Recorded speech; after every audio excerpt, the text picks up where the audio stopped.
સદીઓ જૂની copper bell હસ્તકલાને GI tag મળતા હવે આ કલા આંતરરાષ્ટ્રીય સ્તરે ગુંજશે. લોખંડના ભંગારમાંથી મધુર રણાક પેદા કરતી આ કલાત્મક ઘંટડીઓ અમેરિકા જેવા દેશના ડ્રોઈંગ રૂમમાં શોભા વધારી રહી છે.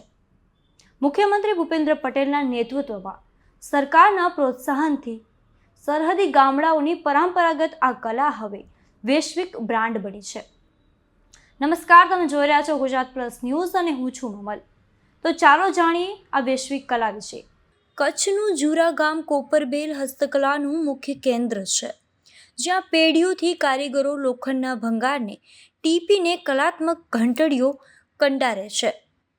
આ પ્રક્રિયામાં ઘંટડીની બોડી, કેપ અને હેલ્મેટ તૈયાર કર્યા બાદ તેના પર તાંબા કે પિત્તળનું પડ ચડાવવામાં આવે છે. ત્યારબાદ તેને ભઠ્ઠીમાં તપાવીને આખરી ઓપ અપાય છે. અંતે કારીગરો પોતાની કોઠાસૂઝથી તેમાં મધુર રણાક પેદા કરે છે.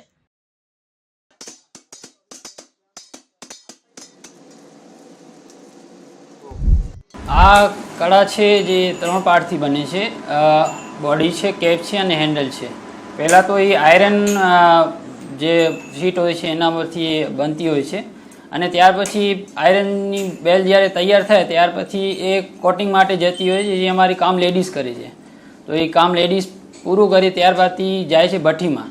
ભઠ્ઠી પછી કામ જેનું પૂરું થઈ જાય પછી અહીંયા પાછી મેઇન પ્રોસેસ છે તેની છે સાઉન્ડ માટે આવતી હોય છે અને સાઉન્ડ બની એ ફિનિશિંગ કરીને પછી અમે ત્યાં એક્સપોર્ટ કરતી છીએ. ભૂતકાળમાં આ ઘંટડીઓ માત્ર પશુઓના ગળામાં બાંધવા માટે વપરાતી હતી, પરંતુ આજે ડેકોરેટ આઇટમ તરીકે તેની માંગ વધી છે.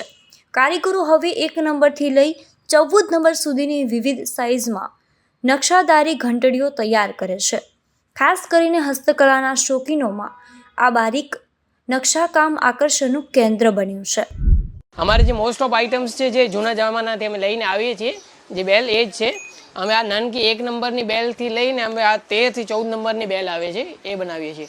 પછી આનામાં જે છે ને અમારી આ મોંઘામાં મોંઘી બેલ છે એ અમારી કાર્વિંગવાળી બેલ આવે છે, જેનામાં આ જે મોસ્ટ ઓફ જે છે આ જે બેલ છે કાર્વિંગવાળી એ ગાય અને ભેંસ માટે માણસો ખરીદે છે. ગરવી ગુજરી અને રાજ્ય સરકારની લોન તેમજ વર્કશોપ જેવી યોજનાઓએ આ કલાને આધુનિક ઓપ આપી છે. જીઆઈ ટેગ મળ્યા બાદ 500થી વધુ નવી ડિઝાઇનમાં તૈયાર થતી આ ઘંટડીઓ હવે વિદેશોમાં મોટા પાયે નિકાસ થાય છે. આ વૈશ્વિક ઓળખના કારણે સ્થાનિક કારીગરો આર્થિક રીતે સદ્ધર બન્યા છે અને ગ્રામીણ અર્થતંત્રને નવો વેગ મળ્યો છે. અત્યારે જે અમારી જે કોપરબેલ જે કહેવાય છે, તો અત્યારે અમારી ગવર્મેન્ટનું જે અમુક સ્કીમો હતી, તો એ સ્કીમોમાં અમને અલગ અલગ ડિઝાઇનો મળી.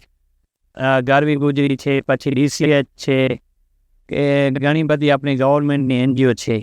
તો એમાં અમને બહુ સપોર્ટ મળ્યો કે એ અલગ અલગ ડિઝાઇનો અમને મળી. પછી ડિઝાઇનો બનાવીને હવે અમે આ બધું ઘર વપરાશ માટે, એટલે ઘરમાં ડેકોરેટિવ આઇટમ માટે એવી વધુ આજે વપરાય છે.